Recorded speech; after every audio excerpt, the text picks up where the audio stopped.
A wild horse appeared every dawn outside a bankrupt farmer's ranch, until it led him to a secret that would change everything. The story begins on a foggy Montana morning, where Daniel Brooks, an aging farmer drowning in debt, spots a white Mustang watching him from the edge of the woods. Drawn by something he can't explain, he follows the creature into the forest and uncovers a truth buried in time, family, and silence.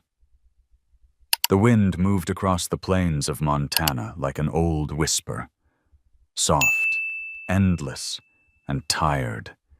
It rattled the rusted tin roof of Daniel Brooks's barn, carrying with it the faint smell of thawing earth and forgotten winters. Daniel stood on his porch, his fingers rough and cracked, holding a faded notice from the bank. Final warning. The red stamp bled through the paper like an open wound. Inside, the house was quiet, except for the dull clatter of Lily's suitcase. She moved between the small kitchen and her room, her boots echoing on the wooden floor. "I can't live like this anymore, Dad," she said, her voice calm but hard. "There's nothing here but dust and debt." Daniel didn't answer. He had heard the same words before, from neighbors who'd sold their land, from his own reflection in the mirror. Outside, the fields lay still under patches of melting snow, fences broken, and cattle thin from winter. Every corner of the farm carried the weight of time. He walked toward the corral, boots sinking into the wet ground. For years, this place had been his anchor, the soil where he had buried his youth, his dreams, and the ghost of his brother, Michael, who'd left decades ago and never come back. The wind shifted.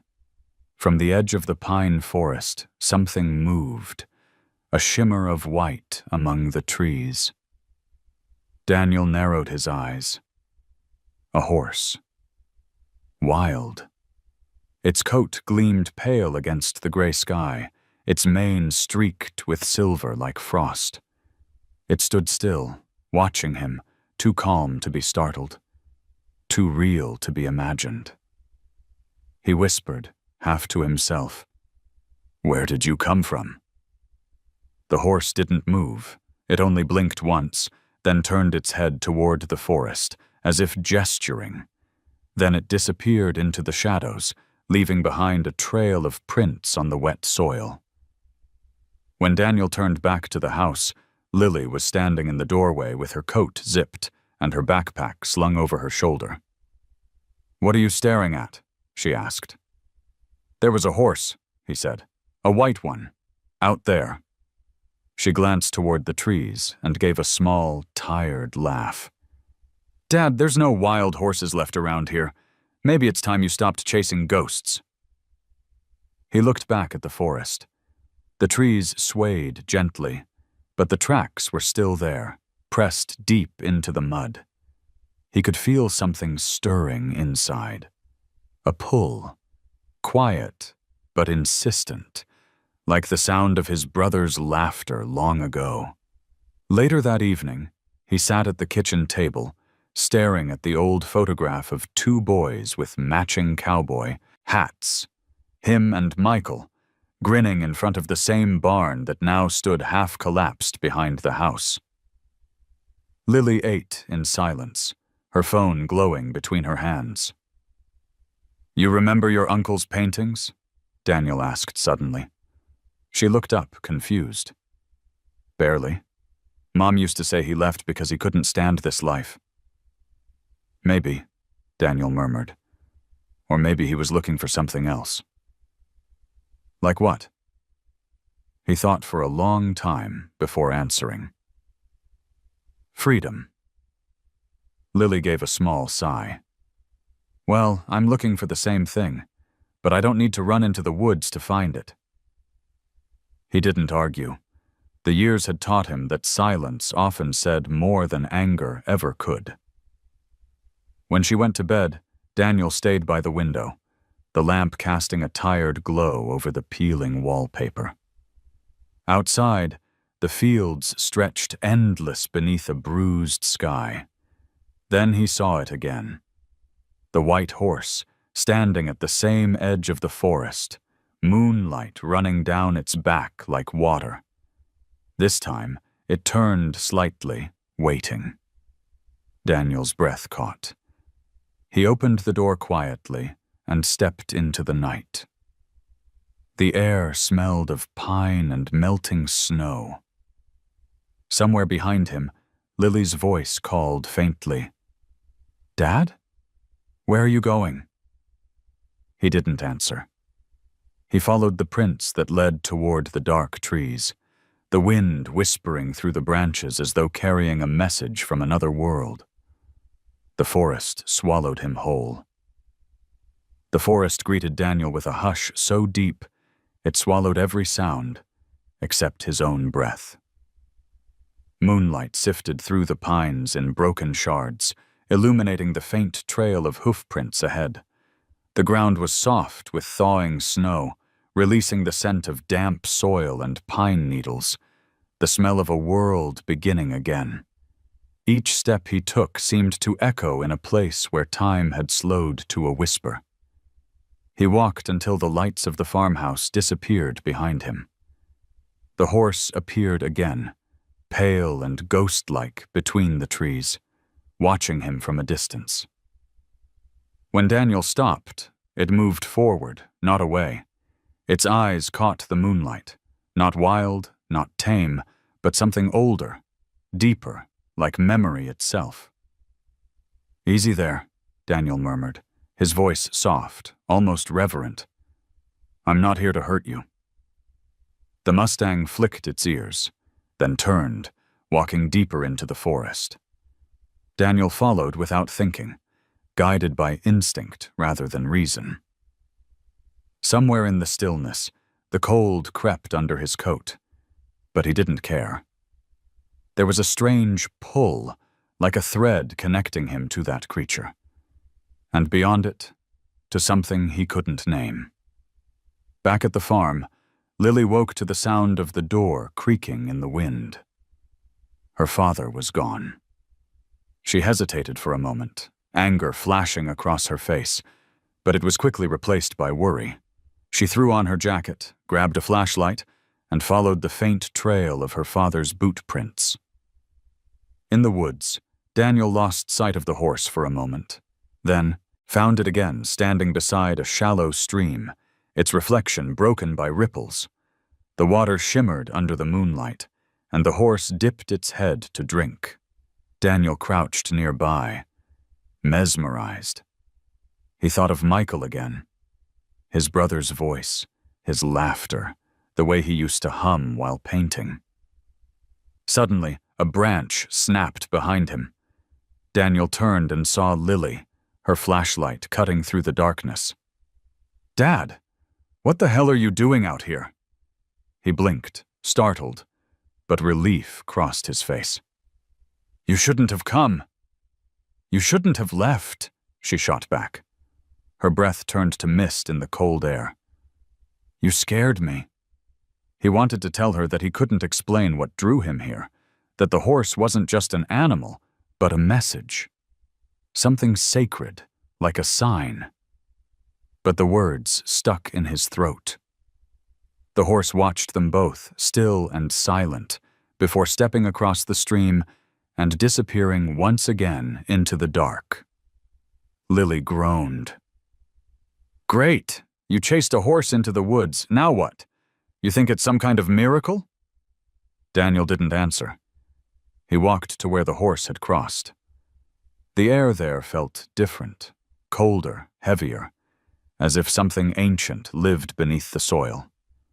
The stream bubbled quietly, winding through the forest toward a deeper shadow that looked almost like a path. "I'm going to follow it," Daniel said quietly. Lily stared at him. "Are you serious? It's 2 a.m. "I have to," he said. "It's leading somewhere." Lily exhaled hard, shaking her head. You've finally lost it. But as she looked around at the towering pines and the faint prints leading away, something inside her shifted. A strange curiosity, a memory of stories her father used to tell her about freedom, about wild horses that no one could ever tame. Against her better judgment, she sighed. Fine, but if we get lost, it's on you. They walked together in silence, the beam of her flashlight trembling with each step. The path curved through thick underbrush and opened suddenly into a clearing where the snow had melted completely. The ground was bare, covered in pine needles and moss. In the center stood an old wooden fence, half collapsed, with a single weathered gate leaning open. Ghost stood just beyond it, framed by the pale glow of dawn beginning to touch the horizon. The Mustang's breath formed clouds in the cold air, its mane catching the first light like silver threads. Daniel froze, his throat tightening. It's waiting, he whispered. Lily turned to him, incredulous. Waiting for what? For us, he said. Before she could respond, Ghost turned again and trotted through the trees, its white tail vanishing like mist. But now they could both see it clearly. A narrow path winding deeper into the forest, as if carved by hooves and time. The first birds began to sing, their notes fragile and bright. Daniel looked at his daughter, exhaustion and awe blending in his face. Just a little farther, he said softly. We'll see where it goes. Lily hesitated, then nodded reluctantly. Together they stepped through the broken gate, following the fading light of the horse as the forest opened its arms wider. Behind them, the first warmth of sunrise touched the plains, a promise, or perhaps a warning, carried on the wind. Morning seeped through the forest in thin threads of gold, touching the bark of the pines and the steam rising from the thawing ground. Daniel and Lily walked quietly, their breath visible in the chill. The only sounds were the crunch of wet leaves and the distant call of a raven. The trail ahead twisted between the trees, faint but unmistakable, as though carved by generations of hooves that had passed this way before. Lily's flashlight had died hours ago, replaced now by the first soft light of dawn. She rubbed her arms for warmth, her voice low. I don't know why we're still following it. Maybe the horse was just lost. Daniel didn't answer right away. His eyes scanned the ground, tracing each set of hoofprints like words on a forgotten page. Some things don't get lost, he said at last. They just wait to be found. She frowned, but said nothing. The forest felt alive, not threatening but ancient, breathing slowly around them. The air carried a sweetness of pine and damp moss, the kind of scent that made Daniel remember summers long gone, riding with Michael through open fields, chasing wild mustangs until the horizon swallowed them. They reached a ridge where the trees opened, revealing a sweeping view of the Bitterroot Mountains. Streams of mist curled between the peaks, and the valley below shimmered with melted snow. Lily stopped, her eyes softening despite herself. I forgot how beautiful it is, she whispered. Daniel smiled faintly. You used to call it the land of forever skies.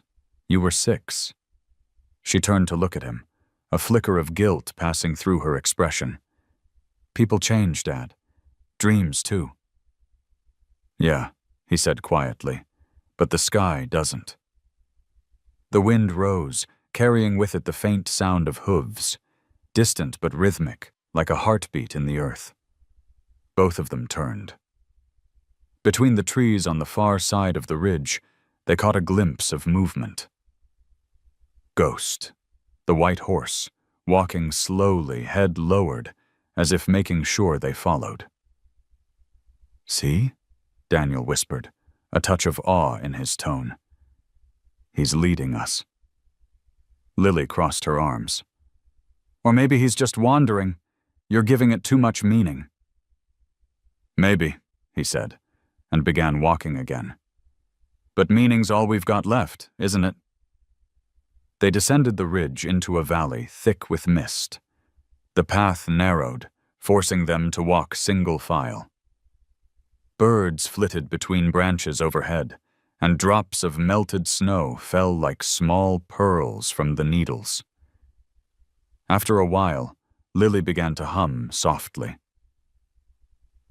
Old lullaby her mother used to sing. Daniel glanced back, surprised, but didn't interrupt. There was a gentleness in that sound that reminded him of everything they'd lost, but hadn't yet said out loud. They stopped at a stream crossing, where stones jutted out like crooked teeth. Daniel offered his hand, but Lily ignored it, hopping across lightly. See? I can handle it, she said, her voice teasing for the first time in years. He chuckled. Didn't say you couldn't. When he reached the other side, she was staring at something. Ahead, through the thinning mist, rose the faint outline of a small cabin. Its roof sagged, its walls darkened with time. But even from a distance, Daniel felt his chest tighten. He didn't know it yet, but the air around the cabin felt charged, heavy with memory, and something unspoken. Lily tilted her head. You've got to be kidding me. This is what he wanted us to find? Ghost stood in front of the cabin, silent as stone. Its mane moved gently in the breeze, catching the morning light. When Daniel took a step forward, the horse turned its head toward him, then walked away into the trees without looking back. Wait, he called, but the forest swallowed the sound. Dad, Lily said softly. Let it go. It's gone. Daniel didn't move. His eyes were fixed on the cabin, the broken window pane, the open door hanging on one hinge. Something in the way the shadows fell made his heart ache. He walked forward slowly, his boots creaking on the wooden porch. Inside, the smell of old timber and dust filled the air. Cobwebs hung like lace across the corners. On a table lay a stack of yellowed papers, a cup with dried paint at the bottom, and a canvas resting against the wall. Lily stepped in behind him, her flashlight beam trembling as it swept across the room. What is this place? She asked. Daniel didn't answer. His eyes had fallen on the painting, a half-finished landscape of the Montana plains, wild and alive, with the exact same ridge they had just crossed painted beneath a violet sky. His throat closed. He reached out a trembling hand and touched the dry brushstrokes. Michael, he whispered. Lily frowned. Your brother? He nodded slowly. This is his work. I'd know his hand anywhere. Silence filled the cabin like mist. Dust drifted through the sunlight that filtered in through the broken window. Daniel turned in a slow circle, taking it all in. The brushes, the worn boots by the door, the coat still hanging on the chair. Every inch of the room felt like time had stopped the moment someone set down their pen and never returned. Lily spoke softly. He was here. All this time? Daniel swallowed hard. Or at least long enough to leave a part of himself behind. A faint creak came from the corner. They both turned. On a wooden desk near the window lay an old leather-bound journal, its edges frayed, a ribbon marking the last page opened. The cover bore the initials M.B. Lily whispered, You think it's his? Daniel nodded. There's only one way to find out. He picked it up carefully, his hands trembling as if he were holding his brother's heartbeat. Outside, the wind stirred the trees, and the cabin seemed to exhale. A sound like a sigh, ancient and weary. Daniel opened the journal. The first words, written in faded ink, read, "If anyone ever finds this place, tell my brother I never stopped painting the world we loved." Lily looked at her father, her eyes wide. "Dad." He couldn't speak. The air thickened with something beyond grief, something like forgiveness waiting to be born. Outside, in the distance, the faint echo of hoofbeats faded into the forest, like the ending of a prayer. The air inside the cabin was still, as if it had been holding its breath for years.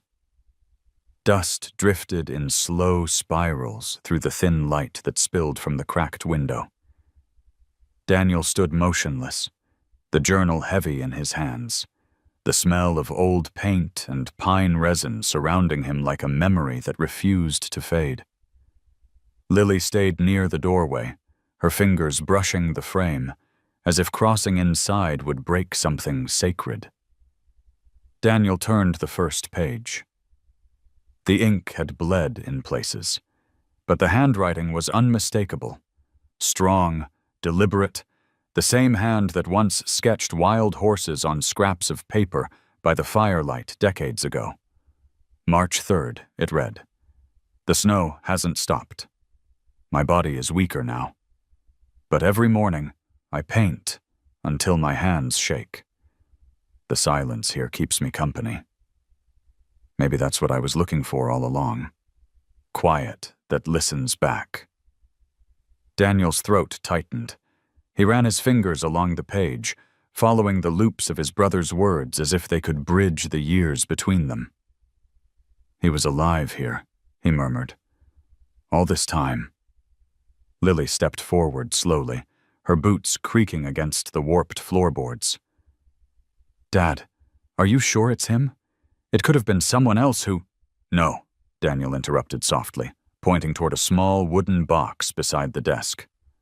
"Look." The box was carved with a pattern of mustangs galloping under a crescent moon, a design Michael had once burned into the side of their childhood barn. Daniel knelt, lifting the lid. Inside were dried tubes of paint, a pocket knife, and a bundle of small sketches tied with string. He untied them carefully. The top drawing made him stop breathing. It was a portrait. Two boys sitting on a fence under a Montana sunset. One of them held a brush, the other a small foal leaning against his leg. Beneath the drawing, in faint pencil, Michael had written, "For Daniel, so you don't forget the light we chased." Lily leaned over his shoulder, her voice breaking. "He drew you." Daniel nodded, unable to speak. He stared at the drawing until the lines blurred, then set it gently aside. On the wall hung larger canvases, some finished, others half-painted. They were landscapes, mountain ridges bathed in lavender skies, fields shimmering with gold, and one haunting image of a white horse standing alone on a hill, mane blowing against the wind. "He saw it too," Lily whispered. Daniel looked up. "The horse?" She nodded. "Ghost, or whatever you want to call it." They moved through the cabin slowly, reverently. A kettle still sat on the stove, rusted through. A bed in the corner was covered by a wool blanket stiff with dust. Everything felt preserved, as if Michael had stepped out for a walk and never returned. Daniel lifted a small frame from the nightstand, a faded photograph of their parents, smiling in front of the old ranch house. His hands trembled so hard that Lily reached out to steady him. "Dad," she said softly, "you should sit down." He shook his head. "I can't. Not yet." He turned back to the journal and flipped toward the end. The final entry was written in uneven script, the ink darker, heavier. April 10th. The fever's worse today. But I'm not afraid. I've seen things no one would believe. The way the snow glows blue before sunrise, the horses that appear and vanish like wind. If Daniel ever finds this place, tell him I stayed because I finally learned that freedom doesn't mean leaving. It means seeing beauty, even in the loneliness. Daniel closed the journal, pressing it to his chest. His voice cracked when he finally spoke. He wasn't lost. He just found his peace in a different way. Lily stood silent, her face softening. For the first time, she didn't see her father as a man stubbornly clinging to the past, but as someone who had spent a lifetime searching for pieces of it. Outside, the wind began to rise, brushing through the pines with a low sigh. The door creaked gently on its hinge, opening wider as if inviting them to look beyond. Lily walked to the window. Through the shifting trees, she could see Ghost standing at a distance once more. The horse's coat glowed pale against the shadows, its head slightly bowed. "Dad," she said quietly. "He's back." Daniel stepped beside her. For a long moment, they simply watched the horse. The air between them felt different now, no longer filled with accusation or silence, but something fragile and shared. "He led us here for a reason," Daniel said. Lily glanced at him, skeptical but curious. "You really think an animal knew about any of this?" He smiled faintly. "Maybe not, but maybe he knew we needed to." Ghost raised its head, ears flicking toward the sound of the wind, then turned slowly and disappeared into the woods again. Daniel rested his hand on the window frame. "It's time we go home," he said softly. "Home?" Lily asked. "Yeah." He looked around the small cabin one last time. The canvases, the sketches, the quiet air that still held his brother's spirit. "There's something I have to do first." He carefully gathered the drawings and the journal, wrapping them in a worn cloth. Then, before stepping outside, he turned back once more and whispered into the stillness, "Thank you, Michael." The forest answered with the sound of wind through the pines, like an old voice saying goodbye. When they stepped into the daylight, the snow had almost completely melted. The sky stretched wide and endless above them, pale blue and full of promise. As they began the long walk back through the forest, Lily slipped her hand into her father's. For the first time in years, he didn't pull away. They didn't speak. They didn't need to. The silence between them was no longer empty. It was full of everything they had both finally begun to understand. The road back to the farm wound through the forest like a slow, forgotten song. The morning had ripened into pale sunlight, and the air smelled of thawing earth and pine sap. Daniel carried the bundle of sketches and the journal under his arm, as though they were made of glass. Lily walked beside him in silence, her eyes lowered, her breath soft and steady. Neither of them spoke for a long time, but the silence felt different now. Warmer, less like a wall, and more like a bridge slowly being built between them. When they reached the edge of the woods, the plain opened wide, and the Brooks farm came into view, familiar and weary, yet somehow changed. The fences still leaned, the barn still sagged, but the light fell across it differently, casting the land in shades of forgiveness. Daniel stopped for a moment, his boots sinking into the damp ground. "You know," he said, almost to himself, "your uncle would have loved this light." Lily looked up, brushing her hair from her face. "He saw the world in color, didn't he?" Daniel smiled faintly. even when it was gray. They entered the house, the old door groaning in protest. Inside, Daniel set the bundle carefully on the kitchen table. The silence of the cabin still clung to him, its stillness, its breath of memory. He opened the journal again. The pages rustled softly, the ink faded but alive. He read aloud. April 2nd. Sometimes the wind brings voices from the valley. Laughter, music, things I thought I'd forgotten. Maybe memory is the only company the lonely ever need. He stopped. Lily sat across from him, her chin resting on her hand. He wrote like a poet, she said quietly. He painted the same way, Daniel replied. Every stroke was something he couldn't say. They turned the pages together. There were sketches between the entries, rough drawings of the forest, of the mountains, of a white horse standing under a crescent moon. Lily traced her finger along one of the sketches, whispering, "Ghost." Daniel nodded. "I think that horse found him too. Maybe it's been carrying his spirit all this time."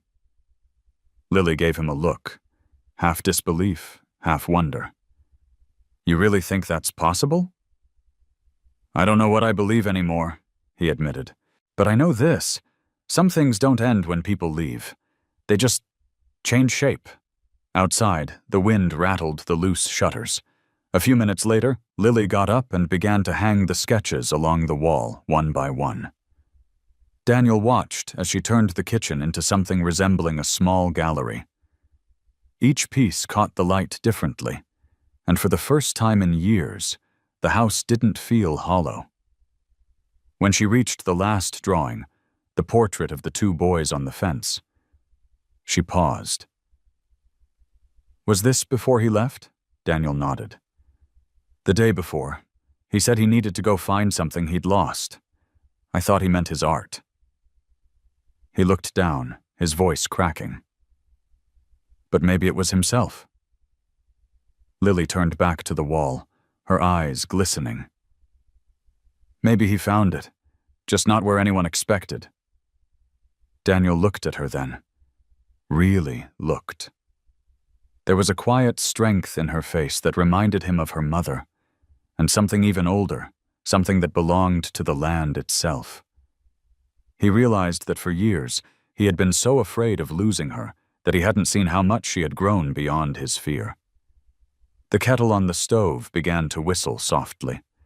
Lily poured 2 mugs of coffee, and for a while they drank in silence, watching the sunlight shift across the floorboards. Outside, the wind carried the faint echo of hooves, distant and rhythmic.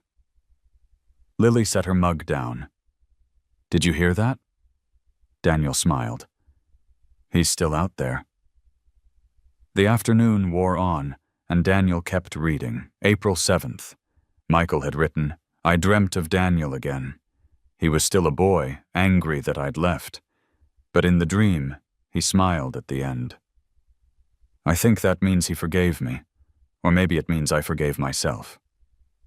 Daniel closed the journal, his eyes wet. "I never got to say goodbye?" Lily reached across the table and took his hand.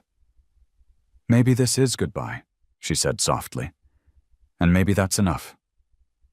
They sat like that until the light began to fade. Then Daniel stood and walked outside. The horizon was a blaze of orange and violet, the fields glowing under the setting sun. Lily followed him to the fence line, where the air smelled of grass and rain. He leaned on the fence and looked out across the land. "Your uncle once told me that a man's heart is just another kind of landscape, full of storms, rivers, and quiet places you never visit again. But if you're lucky, something wild will always find its way back." Lily smiled faintly. "Like Ghost?" He nodded. "Like Ghost." They stood together, watching as a shape appeared far off against the dying light. The horse moved slowly along the ridge, white against the orange sky, its mane rippling like silk in the wind. It paused for a moment, lifted its head, and then vanished beyond the hill. Neither of them spoke. There was no need to. The wind carried the rest, the unspoken words, the memories, the forgiveness. When they turned back toward the house, Daniel felt lighter, as if part of the weight he'd carried for years had finally lifted. Inside, the journal lay open on the table, its last page fluttering gently in the breeze from the open window. A single line stood out in the fading light. Freedom is not running away. It's returning to what still loves you. Daniel closed the window, his hand lingering on the frame. Outside, the first stars blinked into being above the plains, and the sound of the wind shifted, no longer mournful, but full of quiet promise. The next morning, the sky was clear, sharp as glass, and the fields shimmered with dew. Daniel stepped outside before sunrise, the cool air biting at his cheeks. The farm lay still, quiet, almost reverent, as if holding its breath after the storm of the past days. He could still hear Michael's words echoing in his mind. Freedom is not running away. It's returning to what still loves you. He poured coffee into a tin mug and watched the horizon blush pale orange. For the first time in years, he didn't feel like a man standing on the edge of losing everything. Yet a shadow remained inside him, a small, stubborn ache that even the dawn couldn't wash away. Inside, Lily was packing again. The sound of her suitcase zipper snapped through the morning silence like a whip. Daniel turned toward the door, dread tightening in his chest. "You're leaving," he said, though it wasn't a question. Lily didn't look up. "Just for a while. I got an offer in Denver, a small design firm. I told you I was sending out applications." He stared at her, confused. "I thought you said you wanted to stay, that we'd fix this place together." "I did," she said softly. "But that was before I realized. Maybe I was just trying to fix you." The words hit him harder than he expected. He opened his mouth, but nothing came out. For a long moment, only the ticking of the old wall clock filled the room. "I can't keep pretending this land is my dream, Dad," Lily continued. "You see beauty here? I see walls. Every fence post feels like a chain." Daniel swallowed hard. "This land fed our family for 3 generations. It's where your mother's buried. It's where your uncle—" "My uncle ran away from here," she snapped, spinning around to face him. "And you act like that makes him a saint. But maybe he just couldn't breathe here either." The silence that followed was brutal. Daniel's face hardened, years of weariness gathering behind his eyes. "You don't understand what it means to belong to something," he said quietly. "And you don't understand what it means to outgrow it," she shot back. She grabbed her jacket, pushing past him toward the door. Daniel reached out instinctively, his voice rough. "Lily, wait." She stopped at the threshold, her back to him. He could see the tremor in her shoulders, the hesitation. "You think I'm leaving because I don't care?" she whispered. "But I'm leaving because I can't watch you fade with this place. I can't be buried alive with it." The door closed softly behind her. Daniel stood frozen in the quiet that followed, his chest tight. Outside, the wind began to rise, tugging at the loose shingles of the barn. He felt the old panic clawing at his throat, the same panic that had haunted him the night Michael disappeared, the same emptiness that had never truly left. He walked out to the corral, his boots sinking into the damp earth. The world felt enormous and empty all at once. The morning light glimmered off the frost, turning the fields into an ocean of glass. Somewhere far beyond the tree line, a single horse's cry broke the silence, long, low, and haunting. Daniel lifted his head. There, at the edge of the woods, Ghost stood once again. Its white coat gleamed like sunlight on snow, its mane rippling in the wind. The horse took a few steps forward, then stopped, staring directly at him. Daniel exhaled shakily. "You again," he murmured. "You always show up when everything's falling apart." He climbed over the fence and began walking toward the horse. His breath came out in short clouds. Ghost didn't move. It only lowered its head, eyes calm and knowing. "I'm losing her," Daniel whispered. "Just like I lost him. Just like I lose everything." The horse flicked its ears but stayed still. For a fleeting moment, Daniel imagined it understood him, that behind those dark eyes lived something more than instinct, something human, or maybe divine. He took another step closer. "I don't know what you are," he said softly, "but every time you appear, something breaks, and something heals." A gust of wind swept across the field, carrying the faint scent of pine and rain. Ghost lifted its head, then turned, trotting toward the forest. It paused once at the edge, glancing back before vanishing into the trees. Daniel stood there for a long time, staring at the empty space where it had been. Then he turned back toward the house. The coffee on the porch had gone cold. Inside, Lily's suitcase was gone, but on the kitchen table lay something unexpected. A folded sheet of paper, weighted down by the leather-bound journal. He unfolded it with trembling hands. "Dad," the note read, "I'm not running away. I just need to find what this place means to me before I can belong to it. I'll be back when I understand. Don't stop believing that we can start over." L. Daniel sat down slowly. His vision blurred, and for a moment the world seemed to dissolve around him. The loneliness returned, sharp and familiar, but this time it carried a strange kind of peace with it. That evening, he wandered out to the fence line again. The sun was setting, painting the sky in deep gold and rose. The mountains loomed purple in the distance, quiet and eternal. Daniel leaned against the post, the rough wood pressing into his palms, grounding him. "I guess you were right, Michael," he said, softly. "Freedom doesn't mean running. Maybe it means letting go without losing hope."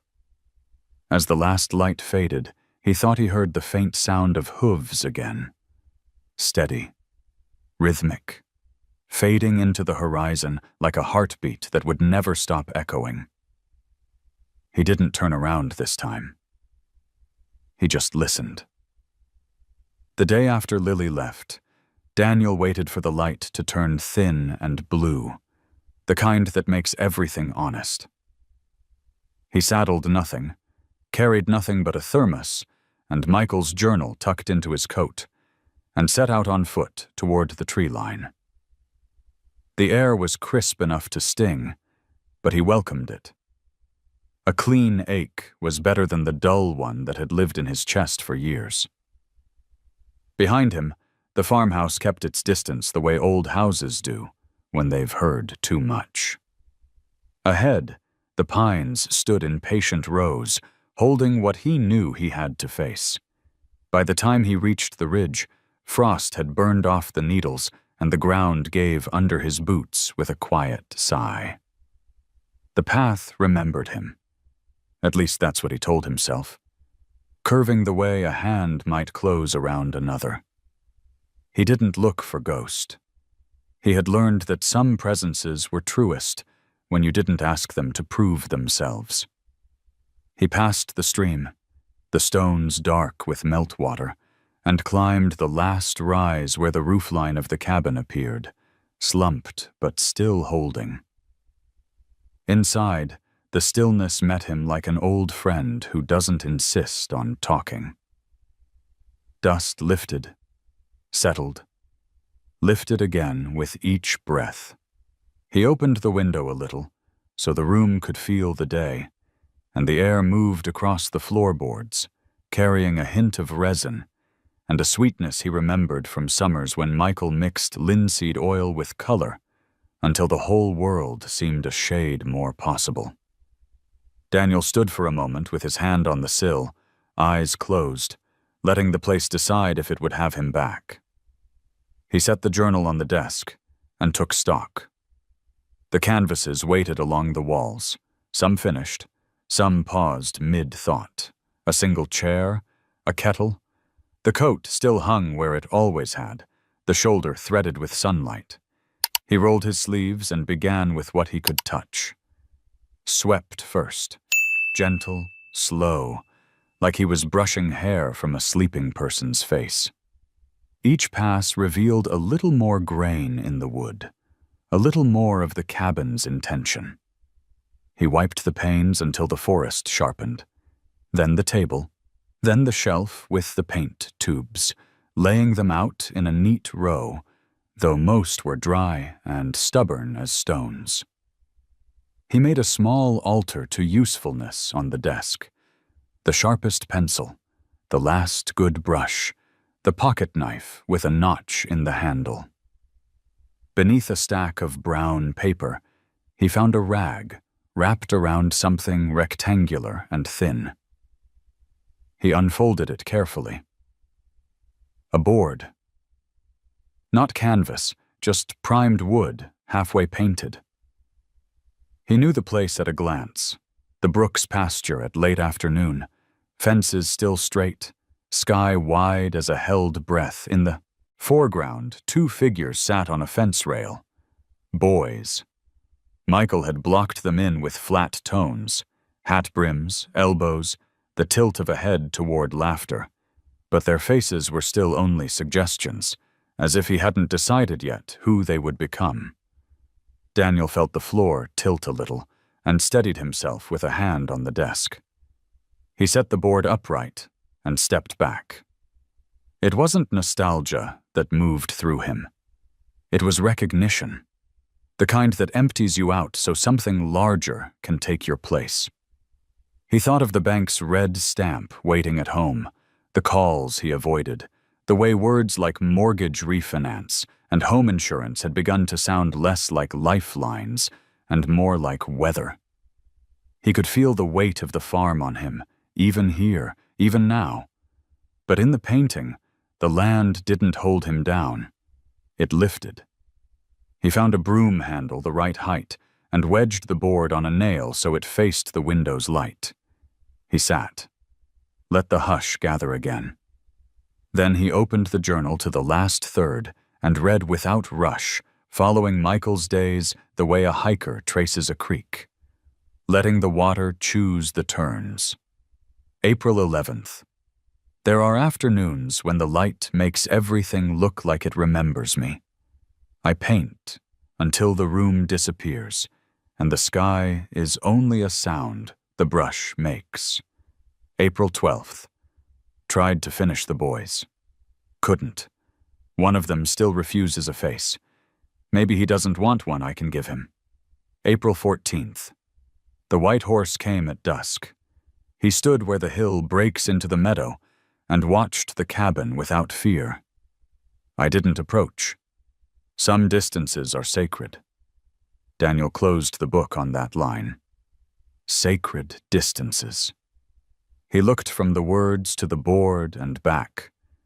He thought of Lily's note, the way the L at the end of her name curved like a road bending out of sight. He'd told himself he understood, but the understanding hadn't yet moved from thought to bone. He cleaned the table and cleared a space to work, not to finish the painting, not yet, but to keep company with it. He unfolded a rag, found a tube that would still give him a little ochre, enough to stain a wash. He dabbed the corner, nothing decisive, just warmth near the horizon line where Michael had left the sky reaching. He spoke aloud without knowing to whom. "I'm not changing your work, brother. I'm just standing where you stood." Light shifted. A cloud passed. He listened to the roof settle and the little tick of pine cones falling outside. The cabin had its own clock, indifferent to any he'd tried to obey. Noon found him on the porch steps with the thermos, drinking coffee gone lukewarm. Across the clearing, a pine leaned in as if to hear him think. He almost laughed at himself, an old man on a step talking to trees. But it felt right, kinder than anything he'd tried to force with words. Coming back inside, he noticed a drawer he hadn't opened beneath the desk. It stuck a little, then gave. Inside, envelopes without stamps, addresses written but never sent, all to the farmhouse, all in Michael's careful hand. He didn't open them. He knew that pain. Some letters are meant to be read by air alone. He placed them back gently and slid the drawer shut, as if tucking someone in. The afternoon wore on, and a thin rain arrived, more like a blessing than weather. Each drop found the roof and spoke in its small voice. Daniel stood before the unfinished board again, seeing new things because the light told him to. In the distant pasture, the dog run Michael had sketched was too long. Daniel remembered it shorter. He ran a pencil line where memory insisted. He wasn't correcting his brother. He was meeting him halfway, across time's table. He sat back, hand stained with a quiet he hadn't known how to earn until now. The faces in the painting were still unspoken, and he let them remain that way. Some truths keep their power by not being named. He felt the ache in his chest loosen a little, not because grief had left, but because he'd let it sit where it needed to be. When he finally stepped outside, the rain had stopped. The clearing wore that after-rain shine, every leaf rinsed, earth dark and satisfied. He stood on the threshold and let his eyes adjust to the soft brightness. That's when he saw it. Movement at the far edge of the trees. Not a flash. Not a miracle, only the most ordinary thing in the world. A horse standing still, head low, listening. "Ghost," he said, almost smiling. He didn't move toward it. He was learning the discipline of distance, the shape of reverence. The horse raised its head as if acknowledging the lesson, then turned sideways, showing the line of its shoulder, the clean hinge of muscle where power gathers before it becomes motion. It stayed like that, a white mark against the dark, until a breeze lifted through the clearing and the branches filled with a softer sound, the sound of approach. Footsteps, careful on wet ground. He turned. Lily stood just beyond the porch, hair damp from rain, a backpack darkened with water at the seams. For a heartbeat, neither of them spoke. He saw the city in the way she held herself, forward, taut, and he saw the child in the way she didn't hide the relief flooding her eyes. "I made it as far as Missoula," she said, breathless with the simple truth of it. "The road was full of billboards telling me 100 ways to fix my life. Credit cards, car insurance, even an online degree. I kept thinking how loud the world gets when you're trying to be brave." She looked past him into the cabin. "Then I remembered the quiet here, the kind that listens back." He didn't trust his voice. He stepped aside, and she came up the porch, pausing at the doorway like he had that morning. When she crossed into the room, the air changed the way it does when a missing shape returns to its outline. Lily took in the canvases, the window's new clarity, the board on the nail. She moved closer and stopped. Her hand rose as if to touch the unpainted faces, then fell. "You found more," she said. I found enough, he answered. Her eyes softened. So did I. They stood shoulder to shoulder, neither pressing for forgiveness, neither offering it like a coin. Outside, the last drops fell from the eaves in even intervals, as if marking time until the light went gold again. Daniel felt the day turn, not with any grand announcement, but with the quiet surety of a gate swinging true on old hinges. He didn't say stay. She didn't say I will. Some distances are sacred. Some aren't anymore. He lifted the journal from the desk and put it in her hands. Read to me, he said. Start anywhere. She opened to a page he didn't remember. April 9th. If I ever finish The Boys on the Fence, it won't be because I decided their faces. It'll be because they decided their own. Lily looked up. The cabin seemed to nod, the way places do when the right sentence is finally spoken aloud. Daniel turned to the window. The edge of the clearing was empty now, but he knew better than to think absence meant loss. The forest was full of white places where a horse could be, and you wouldn't see it. Like memory, like mercy. Tomorrow, he said, and the word felt new in his mouth. We'll bring the rest home. She nodded. Tomorrow. They listened to the cabin breathe. Nothing happened. Everything had changed. The next morning began without sound, as if the world itself was holding its breath to see what they would do. The light filtered through the pines in soft gold bands that touched the cabin walls, revealing the dust still floating in the air from the day before. Daniel awoke in the old chair by the window, Michael's journal still open on his lap. Outside, the forest exhaled a thin mist, and the scent of wet pine drifted through the cracked door. Lily was already up. She moved around quietly, setting water to boil on the old stove, her movements slow, careful, as if not to disturb the calm that had finally settled over them. When she noticed Daniel stirring, she offered a small, tired smile, one that carried apology and peace all at once. Coffee's almost ready, she said. He nodded, rubbing his eyes. You stayed. I told you I would, she replied simply, at least for now.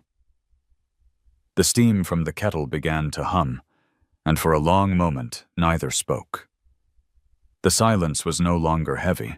It was companionable, the kind that feels like understanding. After breakfast, they stepped outside. The clearing shimmered with dew. The world washed clean. The path leading down from the ridge was still damp from last night's rain, and small rivulets of water ran between stones. Lily looked toward the forest's edge where Ghost had last stood. You think he's still out there? She asked. Daniel followed her gaze. He always is. You just don't always need to see him to know. Lily smiled faintly. You sound like a preacher. Just a tired man learning to listen, he said. They returned inside, and Lily began packing the paintings Michael had left unfinished. She handled each one as though it were fragile skin, her uncle's presence pressed into the canvas. One painting in particular caught her attention, a field of wild grass with a single figure standing at the horizon, faceless, waiting. She traced her fingers along the brushstrokes and whispered, He painted loneliness beautifully. Daniel looked up from the desk. He didn't paint loneliness, he said. He painted hope that forgot what it looked like. She turned to him then, and there was something new in her eyes, a kind of quiet awakening, a recognition of everything her father had carried, everything she had misjudged. She set the canvas down and crossed to the desk. You never stopped trying, did you? For what? To keep this place alive, she said. even when it stopped loving you back. He shook his head slowly. The land never stopped loving me. I just forgot how to listen to it. For the first time in years, Lily didn't roll her eyes or argue. She looked around the cabin, the brushes, the dust, the half-finished dreams, and felt the weight of it all settle into her chest, not as a burden, but as belonging. That afternoon, the sun broke through the clouds, scattering light across the clearing like spilled honey. Daniel began loading the truck with the canvases and Michael's journal, wrapping them in cloth to protect from the wind. Lily helped, her movements purposeful. "We'll bring them to town," he said. "Let people see what he left behind. Let them remember him." She hesitated. What if they don't care? It's been so long. Daniel tightened the rope around the bundle. "Then at least we tried. That's all any of us can do. Try to keep someone's name from fading." They worked in silence for a while. As they prepared to leave, Lily stopped by the doorway and turned back to the cabin one last time. "It feels wrong to just leave it like this," she murmured. Daniel followed her gaze. The light inside had turned warm and amber, illuminating the floating dust like gold flecks in the air. "It won't be empty," he said. "Places like this remember. Every nail, every brushstroke. It'll keep him company." The road down from the ridge was rough, the tires sliding in the mud left by the rain. Lily drove, her hands steady on the wheel.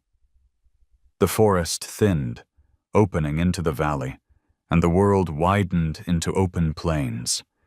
The sky stretched unbroken, a vast dome of pale blue. For the first time in weeks, Daniel rolled down the window and let the wind fill the truck. The smell of earth, pine, and something freer. Halfway through the valley, they stopped by a shallow creek. The water shimmered like glass, and small white wildflowers grew along the banks. Lily stepped out first, taking in the quiet. "I used to hate this silence," she said. "Now it feels like it's trying to tell me something." Daniel smiled. "It always has. You just had to grow quiet enough to hear it." She crouched, touching the cold water. The reflection rippled, her face blurred, then sharpened again. For a fleeting moment, she thought she saw a pale shape behind her, something white and graceful moving through the trees. When she blinked, it was gone. She stood and looked toward her father. "Maybe I was wrong," she said softly. "Maybe staying isn't the same as giving up." He nodded. "And maybe leaving isn't the same as running away." They climbed back into the truck, and as the engine started, the faint rhythm of hooves echoed somewhere in the distance, not close but not far either. By the time they reached the outskirts of town, the light had begun to fade, brushing the sky with orange and rose. The air smelled faintly of rain on asphalt and wood smoke from nearby chimneys. Daniel parked by the old community hall, a place that had hosted weddings, funerals, and now, perhaps, a memory of Michael Brooks. Lily stepped out first. Her boots clicked softly on the wooden steps. Inside, the air was cool and hollow. Dusty banners from forgotten festivals hung limp from the rafters. Yet beneath it all, there was space. Space for something new to be remembered. Daniel carried the first bundle inside and set it down with care. "Tomorrow," he said, "we'll hang them. Let the town see who he was." Lily looked around the room, eyes wide with thought. "And who we are because of him," she added. Daniel met her gaze and smiled, not the tired smile of a man surviving, but the kind that belongs to someone finally starting to live again. Exactly that. They turned off the lights and stepped outside. The last edge of daylight lingered on the horizon, and for a moment, the world was still. Then, faint and fleeting, the cry of a horse echoed across the plains, soft, wild, and infinite. Lily looked toward the sound, her voice barely above a whisper. He's still watching. Daniel placed a hand on her shoulder. Always. And as the wind swept across the valley, carrying the scent of earth and memory, they began the quiet walk back to the truck. Two silhouettes against the fading sun, no longer running from the past, but walking beside it.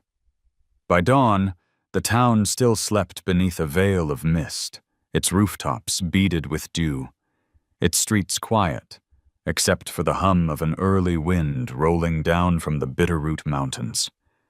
Daniel loaded the last of Michael's paintings into the back of the pickup, tying down the canvas bundles with rope. The old truck groaned as though it remembered every mile it had carried his family.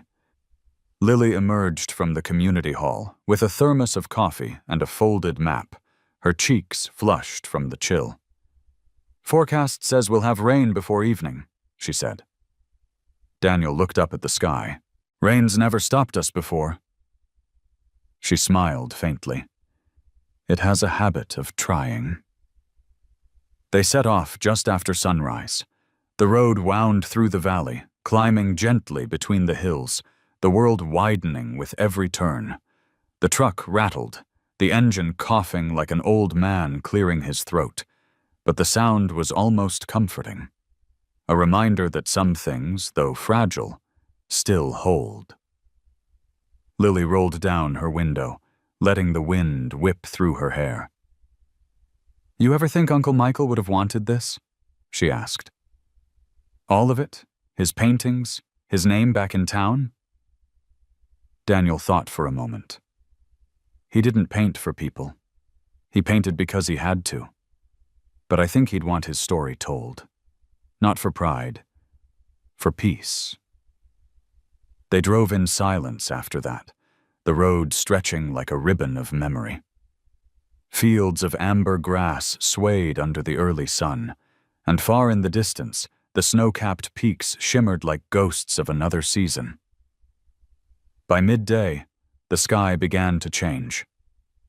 The light dimmed, the air thickened, and clouds rolled down from the mountains, slow and heavy, the color of lead. A rumble of thunder echoed, low and uncertain at first, then closer, louder. "Maybe we should turn back," Lily said, glancing at the sky. Daniel shook his head. "We're almost there. The hall's ready. Let's finish this." But the storm came faster than he expected. Within minutes, the wind picked up, bending the tall grasses flat. The first drops of rain hit the windshield like thrown pebbles, then came harder, blinding. The truck wobbled as Daniel fought the wheel. "Dad!" Lily shouted over the roar of rain. "Pull over! You'll ruin the paintings!" He squinted through the downpour. "There's an old barn up ahead, just a few hundred yards. We'll wait it out there." The world turned gray and frantic. The wipers slapped uselessly, the tires skidding over the slick road. Through the blur of water, Daniel spotted a shape. The outline of a weathered barn on the side of a hill, half collapsed but still standing. He turned the wheel hard, guiding the truck off the road and up the muddy incline. The wheels spun, throwing up brown spray, but somehow they made it to the barn. They jumped out, soaked within seconds, and threw open the large wooden doors. The air inside smelled of old hay and rust, but it was dry. Daniel backed the truck halfway in and cut the engine. For a while, they just stood there, catching their breath, listening to the storm rage outside, thunder cracking, wind howling through the cracks in the boards. Lily brushed the wet hair from her face and laughed. a small, disbelieving sound. Guess nature wanted its own audience. Daniel chuckled softly, wringing water from his sleeve. Montana never lets you forget who's in charge. They checked the paintings, all safe, though damp at the edges. Daniel sat down on an overturned crate, his breath visible in the chill.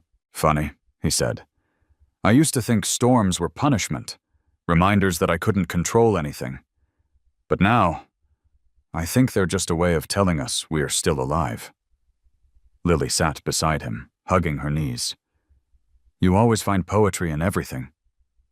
He shrugged. I learned it from your uncle. He said a storm is just the sky trying to feel something again. The thunder rolled again, shaking the barn's beams. Lightning flashed, bright enough to turn the world white for an instant, and in that brief light, through a gap in the door, Lily saw movement across the valley. A white shape, running against the wind. Dad, she whispered. Look. Daniel followed her gaze. There, streaking across the open field, mane flying like a banner, was Ghost. The rain blurred its form, turning it half myth, half real.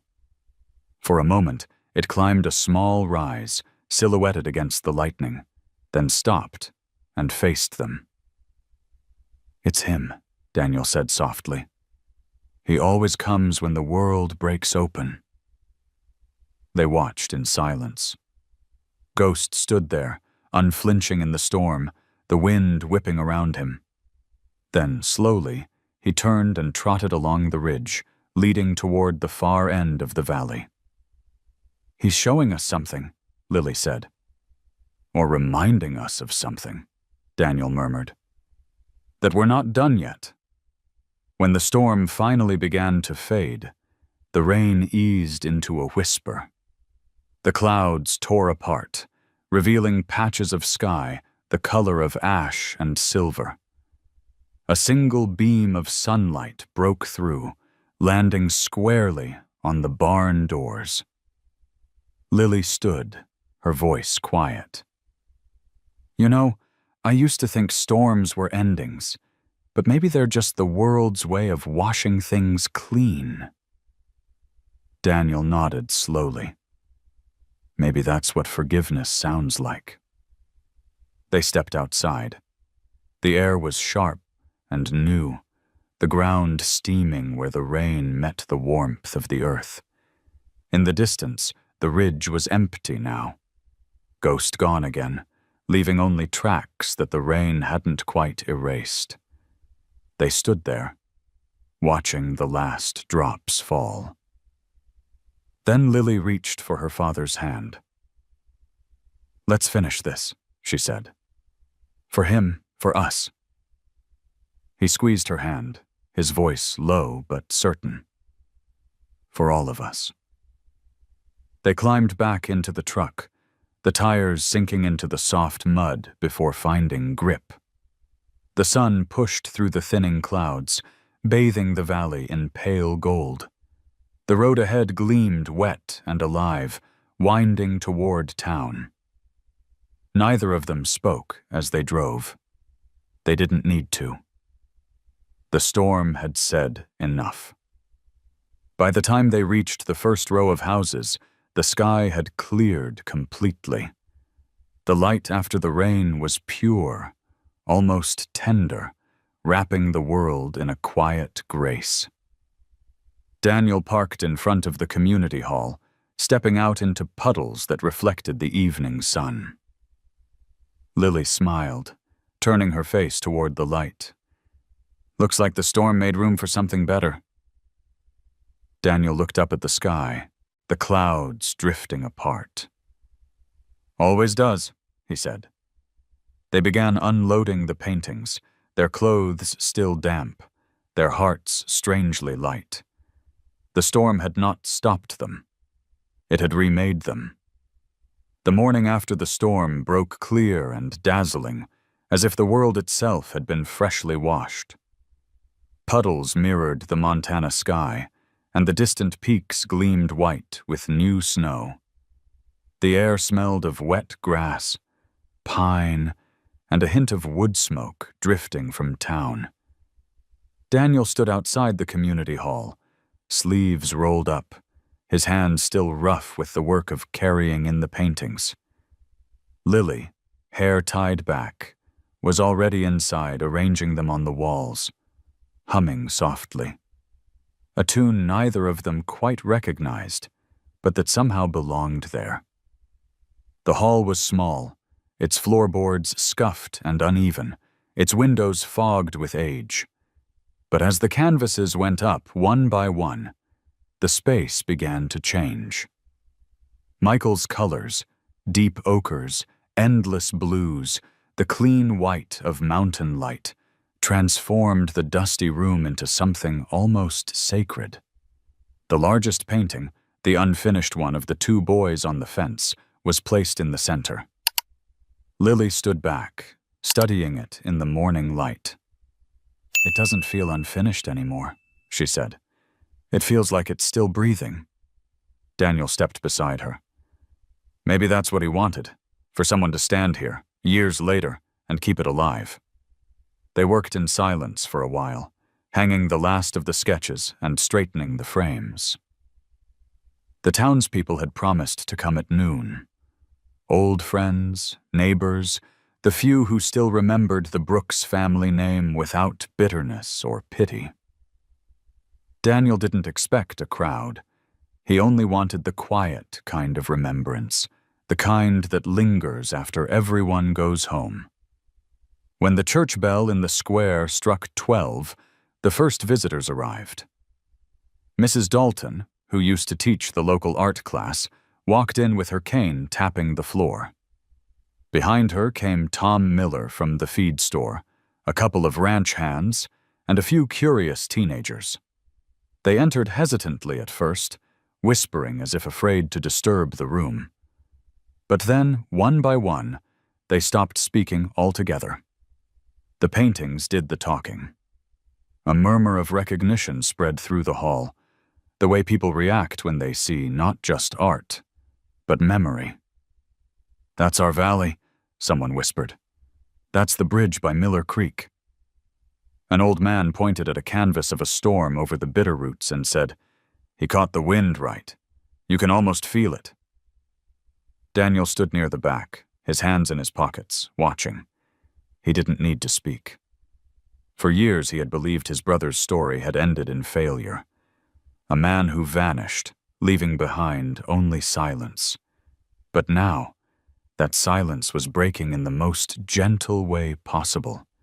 Through color, through shared breath, through eyes that lingered a little too long on a painted sky. Lily moved among the crowd, answering questions, telling bits of what they had found. "We discovered his cabin up in the ridge," she said to a woman clutching her coat. "He was painting right up until the end. He never stopped." The woman wiped her eyes. "Then he didn't die alone. He lived." Lily nodded, her voice soft. "Yes, he lived." Daniel caught fragments of conversation drifting through the hall, words like freedom, forgiveness, beauty. He closed his eyes for a moment, letting them wash over him. Then a voice called his name. "Daniel Brooks," said Mrs. Dalton, her cane thudding lightly on the floor. "You tell me, did he ever know how good he was?" Daniel hesitated, then smiled faintly. "He didn't paint to be good," he said. "He painted to remember who he was. I think, in the end, that was enough." She nodded, her eyes glimmering. "That's all art ever is, remembering." When the crowd thinned, Lily approached him. "They want to know if we're keeping the paintings here or bringing them back home." Daniel looked around the hall, the light falling across the wooden floor, catching on the golds and greens of Michael's landscapes. "We'll leave them here," he said after a long pause. "This town deserves to keep what it forgot." Lily smiled. "Then let's give it back to them." They spent the afternoon labeling each piece, writing short notes about the dates and locations. On one small card beneath the unfinished painting, Lily wrote, "The Brooks Brothers, 1978, completed by time itself." She taped it beneath the frame, her handwriting steady. As the day waned, the hall grew quiet again. The last visitors left, their footsteps echoing softly on the wooden floor. The sun slanted through the tall windows, bathing the paintings in amber light. Dust motes drifted lazily, catching the glow. Tiny stars in a small universe. Daniel sat on the edge of the stage, staring at the unfinished painting. The brushstrokes seemed to move with the changing light, the faces of the boys half hidden, half formed. "You know," he said, "for years I thought my brother ran away from home. But now I see he was running toward something I couldn't see back then." Lily sat beside him, her shoulder brushing his. "And what about you?" she asked. He thought for a moment, watching the last of the light fade across the canvas. "Maybe I was the one who ran. I just stayed in one place while I did it." She smiled, the kind of smile that comes from recognition, not comfort. "Guess we both found our way back then." Outside, the world had turned quiet again. The wind moved gently through the open door, carrying the scent of rain-soaked grass. From somewhere beyond the hills came the faint, rhythmic sound of hooves, distant, steady, like a heartbeat against the horizon. Daniel turned toward the sound and whispered, "He's still watching." Lily followed his gaze. "Ghost?" He nodded. "Or Michael. Maybe both." The sound faded, leaving only the hum of the evening air. Daniel stood and turned off the lights one by one until only the glow from the window remained. The last beam of sunlight fell across the unfinished painting, igniting the horizon line in a brief flare of gold before it dimmed. Lily looked around the hall, the walls alive with color, the air thick with stories that would now outlive them both. "It's strange," she said quietly. "It doesn't feel like an ending." Daniel placed his hat over his heart and smiled. "That's because it isn't." They stepped outside together, locking the hall behind them. The sky was a deep, bruised violet, the first stars beginning to appear. Down the empty main street, the lights of the diner flickered on, and the smell of coffee and rain drifted through the air. Lily slipped her arm through her father's as they walked toward the truck. "Tomorrow," she said softly, "we'll start again." He looked at her, his eyes warm and steady. "Tomorrow," he echoed. And behind them, in the quiet hall now filled with the spirit of memory, the last echo of hooves crossed the valley one final time, not in farewell, but in blessing. The drive back from town was quiet, the kind of silence that didn't ask for filling. The headlights carved soft tunnels through the fog as the truck wound along the dirt road leading home. Lily leaned her head against the window, watching the reflections of distant stars shimmer in the puddles on the roadside. The rain had stopped hours ago, but the scent of wet earth still clung to the air like an echo. Daniel's hands rested loose on the wheel, his gaze steady ahead. He looked older in the passing light, not from exhaustion, but from release. He had spent years carrying a burden that had no shape and no name. Tonight, it felt as though it had finally taken flight.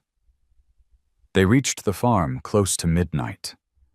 The house stood small but welcoming against the silver-gray sky, the porch lamp flickering as if it too had waited up for them. Daniel cut the engine, and the night filled with the soft hum of crickets and the distant rush of wind sweeping down from the mountains. Lily stepped out first, her boots crunching over gravel. She tilted her head toward the sky, the stars bright enough to touch. "It feels different here," she said. Daniel joined her, hands in his pockets. "Maybe it's not the place that changed," he murmured. "Maybe we did." They unpacked the last few items from the truck. Not the paintings, but Michael's journal, a few sketches, and one small frame Lily insisted on keeping. Inside, the house was dim and cool. Daniel set the frame on the mantel, a painting of the meadow at dawn, unfinished like so much of Michael's work, but radiant in its incompleteness. Lily lit a lamp and smiled. "You know, it almost feels like he's still here." Daniel nodded. Maybe he is. Maybe this was his way of coming home. They didn't speak much after that. Lily wandered through the rooms, touching the old furniture, the windows, the things that once felt like cages, but now seemed to breathe. Daniel sat by the fire, feeding it with small bits of dry wood until the flames steadied. Outside, the wind began to rise, brushing through the grass with a sound that was almost like breathing, the slow, rhythmic exhale of the earth itself. Lily came to sit beside him, pulling a blanket around her shoulders. "I've been thinking," she said softly. "When I was a kid, I used to hate how quiet it was out here. I thought it meant nothing ever happened. But maybe all the important things happen in silence." Daniel smiled faintly. "The silence teaches you how to listen. That's what your uncle used to say." She turned to look at him, eyes warm in the firelight. "And what do you hear now?" He thought for a moment, the flames dancing in his gaze. "I hear peace," he said, "and the sound of something beginning again." For a long while, they sat together without words, listening to the wind move through the fields. Then Lily stood, wrapped her arms around herself, and said, "Tomorrow, I want to ride out past the ridge. I want to see where he lived, one last time. Maybe plant something there, a marker, maybe a wildflower." Daniel nodded slowly. "We'll do it together." The next morning, the sun rose in soft gold ribbons over the mountains. The world felt clean, renewed, the air bright and sharp with the scent of pine and melted snow. Daniel saddled the old mare. Not Ghost, but a chestnut horse from the ranch nearby that Lily had started training again. They rode through the fields quietly, the rhythm of the horse's gait blending with the soft sigh of the wind. The mountains loomed closer, their peaks veiled in morning mist. By the time they reached the edge of the forest, the light had deepened, filtering through the trees in streaks of amber. The cabin appeared slowly between the trunks, smaller than they remembered, but no less sacred. Time had softened it, turned the wood a deep gray, but it still stood. The door creaked as Daniel pushed it open, and the smell of pine and old paint welcomed them like an embrace. Lily unpacked a small canvas from her saddlebag, a piece she had painted the week before, secretly. It showed the ridge at dusk, a white horse on the horizon, and two figures standing beside it. She set it on the windowsill, just where the light would fall across it each morning. "This is for him," she said softly. "So he's never alone again." Daniel looked at the painting, his throat tightening. "You've got his hand," he said, "and your mother's heart." Lily smiled. "And your stubbornness." They stepped back outside. The wind stirred the trees, the world humming quietly. Daniel took a small bag of wildflower seeds from his coat pocket. Mountain asters, his brother's favorite. He scattered them near the steps, the seeds catching the light as they fell. Lily knelt beside him, pressing her fingers into the soil. "He'll like that," she said, something alive growing from what he left behind. He nodded. "That's how we all stay, I think. Not in stone or memory, but in what we leave that keeps living." They stood together, watching the breeze lift through the clearing. The sky above the mountains had turned a deep, luminous blue. For a brief moment, the air shimmered, and in that shimmer, Daniel thought he saw a pale figure moving along the tree line, the flicker of white against the green, too graceful to be the wind alone. Lily saw it too. "Ghost," she whispered. The horse paused, head lifted, mane catching the light like spun silver. Then, as quietly as it had appeared, it turned and trotted toward the ridge, fading into the sunlit mist. Neither of them moved. The moment held, suspended in the hush that followed. Finally, Daniel spoke, his voice soft. "He came to say thank you." Lily smiled through her tears. "Or maybe goodbye." He shook his head gently. "No, not goodbye. Just see you when the mountains breathe again." They stayed there until the sun climbed higher, the wildflower's seeds now scattered across the soil, waiting for rain. Then they mounted their horse and began the slow ride home. The wind followed them down the path, warm and alive, carrying with it the scent of pine, earth, and something eternal. Back at the farmhouse, the porch creaked under their steps, the same way it always had. Daniel looked out toward the horizon, the mountains glowing in the late morning light.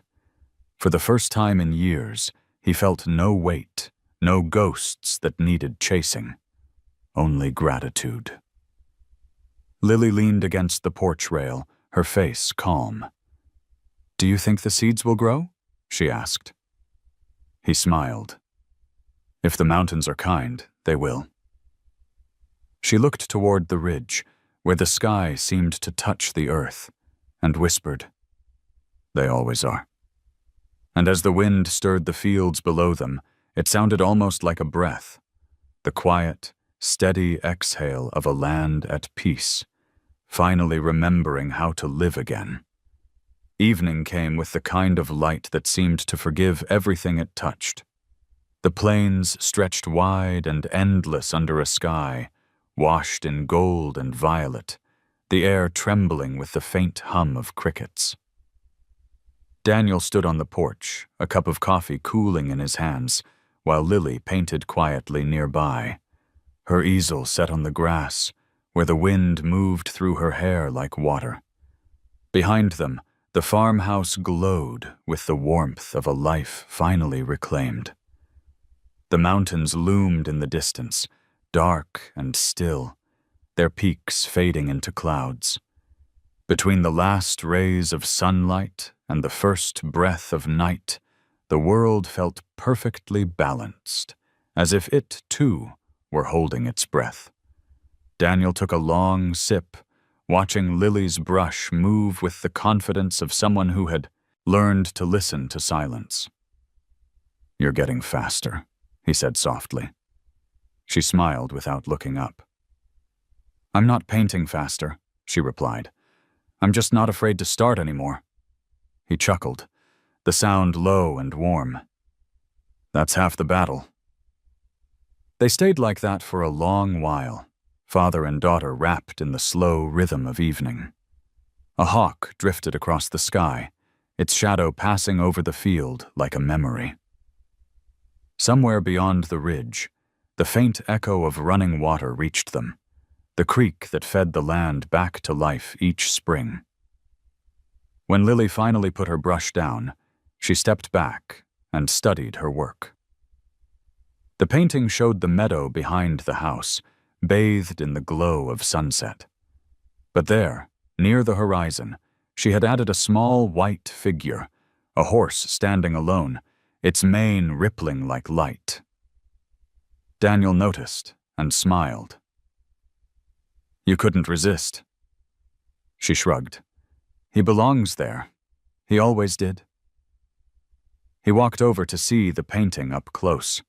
The brushwork was looser now, freer, the strokes breathing instead of straining. You found your hand, he said quietly. I found yours too, she answered. He looked at her, pride and tenderness mixing in his eyes. You know, your uncle used to say every painting should have a horizon, something the heart can chase, even if the body never reaches it. Lily nodded. Then this one's ours. They carried the canvas inside as the light faded. The house smelled of cedar and fresh bread. A small radio murmured an old country tune in the background. Daniel hung the painting above the fireplace, next to Michael's unfinished piece. The two horizons facing each other, like brothers who had finally learned to speak again after years of silence. When the stars came out, they took their coffee and stepped back outside. The wind had softened, brushing the tall grass in waves. Somewhere far off, a single light blinked near the ridge, the cabin's window reflecting the moon. Lily pointed toward it. Do you ever think he knew? That we'd find him? Daniel thought for a moment before answering. I think he painted that cabin knowing someone would. Maybe not us, maybe not even family, but someone who needed to remember what it feels like to come home. The moon climbed higher, silvering the fields. The air held a kind of stillness that felt alive, as though the land itself were breathing in rhythm with them. Daniel set his cup down on the porch rail and said, When I was your age, I used to think the horizon was a place, somewhere you could reach if you just kept moving. Now I think it's something you carry with you, a promise that tomorrow will still have room for you in it. Lily leaned her head against his shoulder. And what if it doesn't? He smiled. Then you make one. They sat like that for a long time, the wind threading through their quiet. The world around them shimmered with that strange calm that comes only after grief has finally made peace with love. Out in the distance, movement caught their eye, faint like a mirage. A pale shape glided through the meadow, unhurried, graceful. Ghost. The horse moved slowly toward the horizon, its mane glowing beneath the moonlight. It didn't look back. It didn't need to. Both of them watched in silence as it climbed the ridge, the white of its coat fading into the starlit sky. When the horse disappeared, the stillness that followed wasn't empty. It was whole. Daniel exhaled, a sound half sigh, half prayer. He's where he belongs now. Lily nodded, her eyes glistening. So are we. A soft breeze stirred the wheat, carrying the scent of rain and the first whisper of spring. Daniel stood, stretching his back, and looked out across the plains one last time. The world looked vast again, not lonely, but endless. He turned to his daughter. Tomorrow we'll start mending that north fence, maybe plant some trees by the creek. This land still has a few stories left in it. She grinned. I'll paint them when they grow. He laughed, the sound rich and easy, echoing across the open field. Deal. As they walked back inside, the stars burned bright overhead, scattered like paint across a dark canvas. Daniel paused at the door, taking one final look at the ridge, the same ridge where everything had begun. He whispered into the wind, barely louder than breath, "Thank you, brother." Then he closed the door. Inside, the lamp cast a warm glow over the two paintings above the hearth, Michael's and Lily's, their horizons meeting in eternal conversation. Outside, the mountains seemed to sigh, their long, slow breath rolling down through the valley, carrying with it the quiet truth that life, even after loss, keeps finding ways to begin again. If this story touched something deep in you, that quiet place where love, loss, and hope still breathe, then tell me in the simplest way. Comment 0 if it made you remember someone you miss, or 1 if it made you believe in second chances again. And if you want to keep walking beside me through more stories like this, where people and animals heal each other in ways words can't explain, then don't forget to subscribe, because the next story might be the one that finds you.